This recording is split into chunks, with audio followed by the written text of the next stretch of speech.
بسم اللہ الرحمن الرحیم۔ صرف 5 منٹ کا مدرسہ قرآن و حدیث کی روشنی میں 10 جمادی الاولیٰ نمبر 1 اسلامی تاریخ مدینہ کی چراگاہ پر حملہ۔ جب مسلمان اپنے دین و ایمان کی حفاظت کے لیے ہجرت کر کے مدینہ چلے گئے اور خوشگوار ماحول میں لوگوں کو اسلام کی دعوت دینی شروع کی، لوگ اسلام میں داخل ہونے لگے۔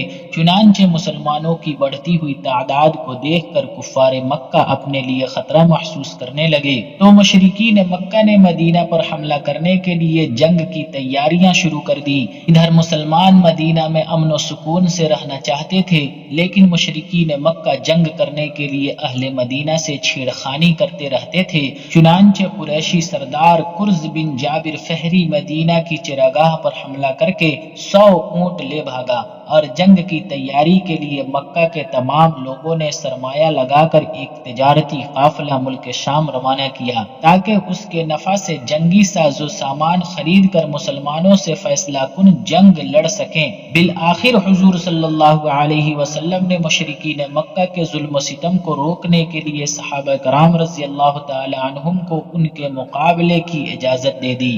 نمبر 2، حضور صلی اللہ علیہ وسلم کا معجزہ، کافر کا مرعوب ہو جانا۔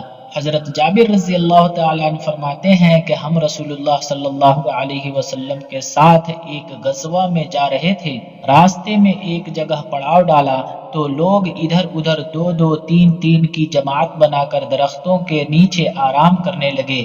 رسول اللہ صلی اللہ علیہ وسلم بھی ایک درخت کے نیچے آرام فرمانے کے لیے تشریف لے گئے اور اپنی تلوار اس درخت پر لٹکا کر سو گئے۔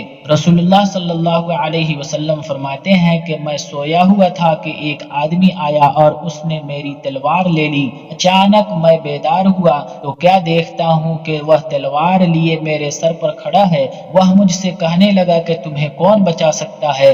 رسول اللہ صلی اللہ علیہ وسلم نے اطمینان سے جواب دیا، اللہ۔ اس نے دوسری مرتبہ سوال کیا، رسول اللہ صلی اللہ علیہ وسلم نے اطمینان سے جواب دیا، اللہ۔ تو اس پر یہ اثر ہوا کہ اس نے تلوار نیام میں واپس رکھ دی اور آپ صلی اللہ علیہ وسلم کو کچھ نہ کر سکا۔ نمبر 3، ایک فرض کے بارے میں، داڑھی رکھنا۔ رسول اللہ صلی اللہ علیہ وسلم نے فرمایا، مونچھوں کو کترواؤ اور داڑھی کو بڑھاؤ۔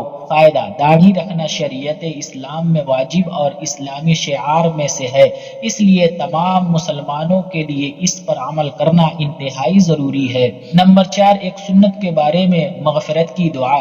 اپنے پروردگار سے اس طرح مغفرت طلب کرنی چاہیے، ربی انی ظلمت نفسی فاغفر لی۔ ترجمہ، اے میرے پروردگار، میں نے اپنے اوپر بڑا ظلم کر رکھا ہے، لہذا میری مغفرت فرما دیجیے۔ نمبر 5، ایک اہم عمل کی فضیلت، اچھے اور برے اخلاق کی مثال۔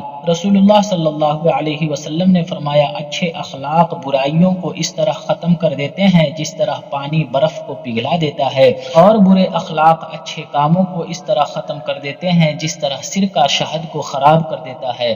نمبر 6، ایک گناہ کے بارے میں، غیر اللہ کو معبود بنانا۔ قرآن میں اللہ تعالیٰ فرماتا ہے، ان لوگوں نے خدا تعالیٰ کو چھوڑ کر اور معبود بنا لیے ہیں، اس امید پر کہ ان کی مدد کر دی جائے گی۔ وہ ان کی کچھ مدد کر ہی نہیں سکتے، بلکہ وہ ان لوگوں کے حق میں فریق مخالف بن کر حاضر کیے جائیں گے۔ نمبر 7، دنیا کے بارے میں، دنیا کی ظاہری حالت دھوکہ ہے۔ قرآن میں اللہ تعالیٰ فرماتا ہے، یہ لوگ صرف دنیاوی زندگی کی ظاہری حالت کو جانتے ہیں یا آخرت سے بالکل غافل ہیں، یعنی انسان صرف دنیا کی چیزوں کو جانتے ہیں اور اسی کو حاصل کرنے کی فکر میں لگے رہتے ہیں۔ انہیں پتہ ہی نہیں کہ اس کے بعد دوسری زندگی آنے والی ہے اور وہ ہمیشہ ہمیش کی زندگی ہے، لہذا دنیا میں لگنے کے بجائے آخرت کی تیاری میں مشغول رہنا چاہیے۔ نمبر 8، آخرت کے بارے میں، زیادہ عمل کی تمنا۔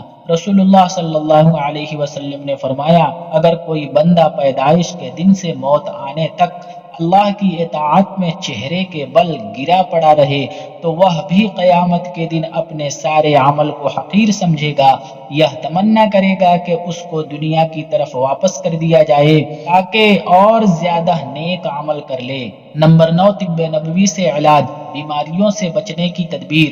رسول اللہ صلی اللہ علیہ وسلم نے ایسی جگہ بیٹھنے سے منع فرمایا ہے کہ جہاں بدن کا کچھ حصہ سایہ میں ہو اور کچھ حصہ دھوپ میں ہو۔ فائدہ: طبی اعتبار سے ایک ساتھ دھوپ اور سائے میں بیٹھنا صحت کے لیے مضر ہے۔ نمبر 10، نبی صلی اللہ علیہ وسلم کی نصیحت۔ رسول اللہ صلی اللہ علیہ وسلم نے فرمایا، قرآن کا دل سورہ یاسین ہے۔